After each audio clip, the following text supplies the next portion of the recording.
Is this how you celebrate wonders of God? Is this how you celebrate the baby they said will not leave? The baby that they diagnosed with all manner. I got married 2013.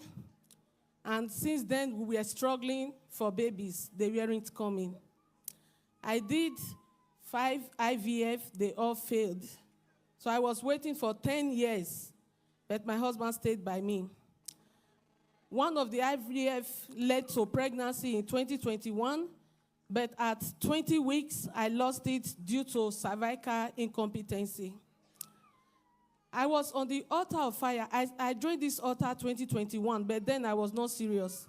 So fast forward to 2023, after I started 2022 November, I started the 6th process of IVF. What discouraged me from that IVF was, after bringing out all the embryos, they brought 16, and only one was viable. The rest 15 were bad. And then it got done on me like, why will I be servicing negativity with my tears, with my money, with everything in me when I'm on this altar? And then we were approached. So I abandoned the one embryo. I refused to transfer it. I said, let me give Roy 3 months of this 2023. Let me see if he's going to answer me. Then Pastor Jerry said, we should dress the way we want to be addressed in 2023. And we should download pictures and videos of what we wanted. So I downloaded pictures of pregnancy. I downloaded scanned babies. And also I put clothes around my tummy and I make pictures behind the Christmas tree. So during that night of crossover, I am a burning and shiny light. I was there praying with the pictures. I didn't go anywhere.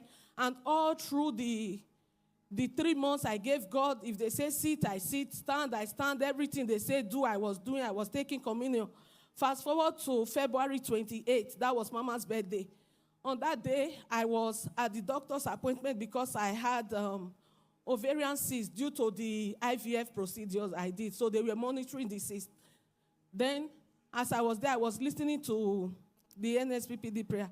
Pastor Jerry said, women seeking for the fruit of the womb, carry your babies. Angels are giving out babies. So I claimed my baby right there. And I said, the next time I will come to this office, it will not be to check my cyst, but it's to check pregnancy. I said that prayer casually, but God helped me. So I went home, and then a day to the day I wrote down, March 31st, because that was my date. I remember then I bought the pregnancy test kit. I bought the cheapest one because I wasn't expecting anything. I did the test, and I left it at the bathroom sink. I went back for my testimony, for my prayers to continue. As I was on my way to pick my communion, I decided to trash the kit. Then I saw 2 lines. So I went back and checked again. There were 2 lines. I did other tests. It was confirmed I was pregnant. When I called my doctor, they said it can't be. Until you transfer that one embryo, you are not pregnant. I said, but I am pregnant. So they didn't take me serious. When one nurse that finally took me, she did test and confirmed that I was pregnant. But 10 weeks into the pregnancy, I started bleeding, and I bled through all the pregnancies. But Roy kept me. My doctor said, bleeding in pregnancy is abnormal, so you are going through a miscarriage. So they didn't take me serious. But then the baby was there. I was still growing. They were checking my HCG, and it kept increasing. That was when they knew, okay, this baby is still there. Then fast forward to 18 weeks, I was diagnosed of cervical incompetency again. Then I have to undergo sacrilege to keep the baby. And all this while, I was like, not again. I have done IVF. I have had stillbirth. Why am I still going through this? So after the sacrilege, they told me everything would be fine, but it wasn't fine. Fast forward to the 20-week scan when I was supposed to check the neck fold and the sex of the baby.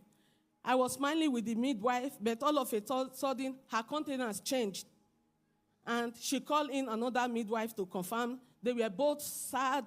I was asking, what is happening? They were not talking to me. They were speaking Danish, and my Danish was not so good then. They called in the 3rd person. That was when I knew there was a problem. And they were just talking, looking for solution within themselves. Then they finally asked me, are you here with your husband? I said, no, he's at work. Are you here with anyone? I said, no. Talk to me. They were like, okay, what we want to tell you is very serious. Your baby has chromosomal abnormalities. Your baby is deformed. You cannot have this baby.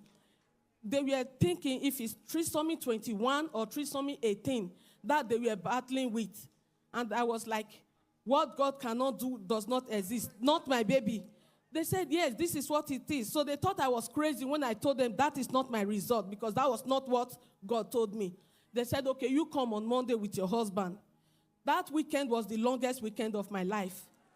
I was on the altar of fire praying all the previous videos. Oh, Lord, show me mercy. I was there the whole 3 days. I didn't speak with my husband. We didn't talk to each other. My husband is a white man. I don't know what he was thinking.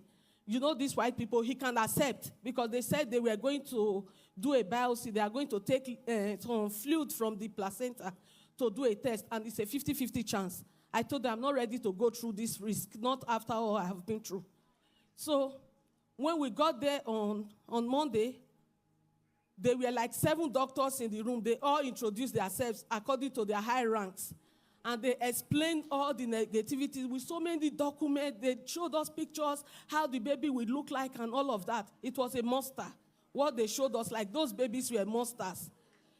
And one of them said, are you ready to waste your time with this pregnancy?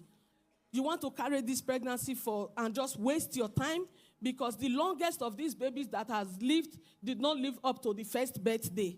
So what are you doing with this kind of pregnancy? Then I said, let my husband speak. And my husband told them, I'm 41, and I will not let you do experiment with my baby. So that settled it. So I told them, we are not doing. As we were about to leave, they told us to sign document that we accepted the baby the way it is. I said, no problem, we will sign. I signed different documents. I don't even know, but I was just signing. When I signed, in my mind, I was like, what God cannot do does not exist. What God cannot do does not exist. As we were about to go out, one of them came and said, I've been thinking, but there is another test we can do for you through your blood. We don't do it here in Denmark. So we will have to send the result to either Sweden, Stockholm, or to Germany. I said, no problem. He said, it's very expensive, but we will do it for you because we want to prove you wrong. I said, do it, let me prove you wrong. So I went to the lab. They took my blood sample. They said the result will be out in 10 days. That 10 days was 10 years for me. I was praying, shouting, all the declarations Papa was declaring, I used to follow up. And then, fast forward to Tuesday evening, I was in my dream. And then I heard Papa singing his favorite song then. Miracle, no they tire Jesus, so to bless you person, no they tire Jesus. So I woke up and I joined him. I was singing till the morning. Then it was 4 a.m. So 7 a.m. during the morning prayer, that was in June. It was as if Papa came for me. He started with there is a woman here, you are pregnant, it doesn't look good. The doctor said the baby in your womb is deformed. Go back and check. What they saw before, they will not see it again. So he said, if you are the one, put it on the live screen. I put it, I am the one. Meanwhile, then they diagnosed me of gestational hypertension. They diagnosed me of gestational diabetes. I was piercing my finger 6 times a day to test my blood sugar. Before I eat and after I eat, I was on drugs. I was drinking 16 tablets every day. So, and then along the line, I even got wrong drugs. But it didn't affect me. Nothing happened to my baby because my baby was like he was wrapped in an envelope. Nothing touched him. So after all those declarations, I put it, I am the one, I am the one. What they saw before, they will not see it again. That baby in your womb, so Pastor Jerry was just declaring, it was like he came for me that day. I claimed everything. And 2 days later, that was on Friday, the day they told me the result would come. They called me on the phone. They asked me to confirm my identity. I did. And the lady said, your baby is normal. Oh, my God. I asked, what is normal? What do you mean normal? I don't understand. And she explained, your baby does not have chromosomal abnormality. In fact, your baby is okay. And Pastor Jerry would say, how will you shout? Oh, my God. I couldn't shout. I was just staring like I was like, am I dreaming? As I was like, okay, because I still didn't get it. And then she asked, do you want to know the sex of the baby? I said, yes. And she said, it's a boy. Oh, that was when my brain opened. And I started shouting, hey, Roy, what God cannot do does not exist. So from there, they told me, because you had high-risk pregnancy, you got all the complications in pregnancy, so we are going to monitor you very well. So I was on high monitoring. My case was priority case. Then fast forward to when I gave birth to my baby. He came out perfectly. Delivery was short. Nothing happened. Nothing missing. Nothing broken. And the doctor, I saw him. The day they brought me there was when I was bleeding. The first day they brought me there. I didn't know I was his first patient, and I was also his last patient. This is my evidence. This is the baby they said I'm wasting my time with.